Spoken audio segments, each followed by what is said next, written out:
and welcome to ET Garage. Today's video is going to be about why I am not going to install this master cylinder.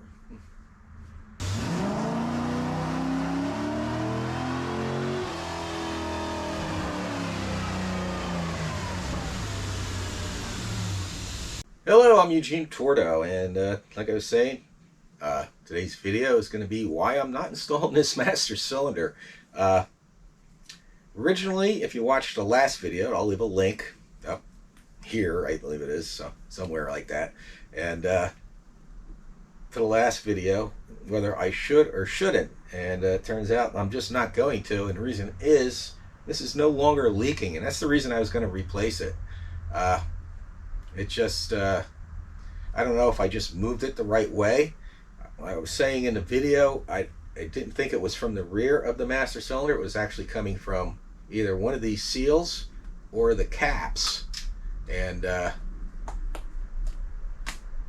from what I can tell, it stopped. I cleaned it all off, and there's I moved these around a little bit, and I twisted when I put the caps on, I gave them a twist. I can't do it with these because they're tight, but I'll show you on the car here shortly.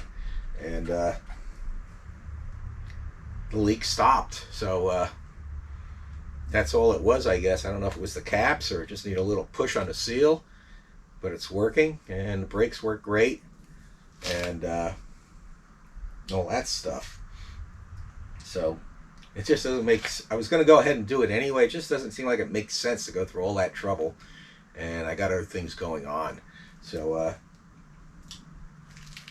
I'm not going to replace it, but let me move the camera around. I'll show you the master cylinder and how it looks now. There's no leaks. It's just all nice and clean and dry. So let me move the camera around. All right, as you can see, I hope you guys can see, it's pretty much all dry here. I cleaned it off, and last time I did the last video, and it hasn't leaked since. And I actually filled this, and you can see a little here, and I actually think it was leaking from this lid. And what I did was, when I put the lid on, I gave it a twist to help seat it better, and I think that's what it was doing. I don't see anything leaking from this seal or that seal or anywhere else. It's just a little wet there along that lip. So I'm going to keep an eye on it and see what happens in the future. In the meantime, let's wrap up this video. Okay, like I was saying, I'll go over bleeding procedures for the master cylinder.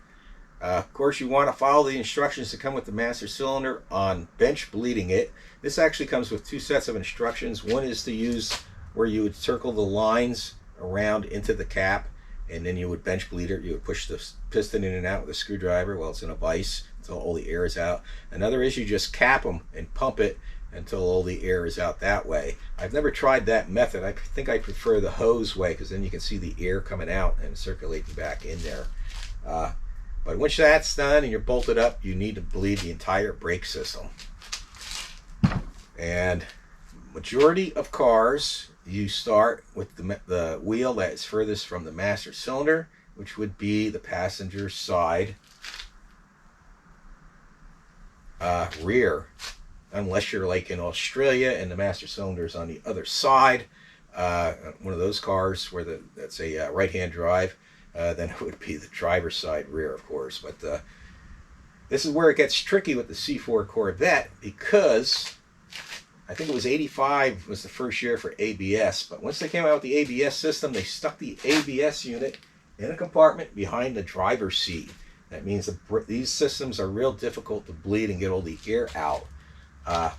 You have to, the fluid goes from the master cylinder, travels all the way underneath into the ABS unit, and back up all the way front and to the rear, of course, making the passenger side front the furthest from the master cylinder. So that's what you have to bleed first. Now, they changed the procedure over the years. For instance, they changed the design on later years of the C4, the ABS. It's a more modern one, and they added a bleed to the ABS unit. So that's why it's really good idea to have a factory service manual when you bleed it, or at least some type of reference to it, in order to get all the air out. Another thing is you need to activate that ABS unit with a Tech 1 or some bi-directional type of handheld computer, whether it's Snap-on or whatever brand it is, as long as it has the capability of activating the ABS while you bleed it, especially the rear brakes. So that's something to keep in mind when you bleed these systems. That helps a lot. A lot of people complain about the brakes on these and bleeding them and stuff, and they're real tough to bleed sometimes. These here on mine are real rock hard. I have a Tech 1. I also have a manual way of activating the ABS, which actually works better in my opinion. I don't like sharing that because it involves jumping electrical to the ABS, and I'm afraid someone's going to screw it up and burn down, fry their electrical system. So that I won't share. I believe I did a video on this, on the entire brake bleed procedure, and if I did, I'll leave a link at the end of this video up here. But sorry about that you're not going to get to see the install. It just doesn't make sense to do it. I'm going to just pack this back up in the box, put it on a shelf with all my other spare parts until it is needed. And I have other things to do. So sorry about that. This is another short video. Just one of those things. I'll have to keep, like I said, keep an eye on it. If it does start leaking again later this winter, I'll probably do it. But that's all for this video. Sorry about that, but that's just the way things go when you're a DIYer on an old car like this, or any car really. Everybody have a great day. God bless.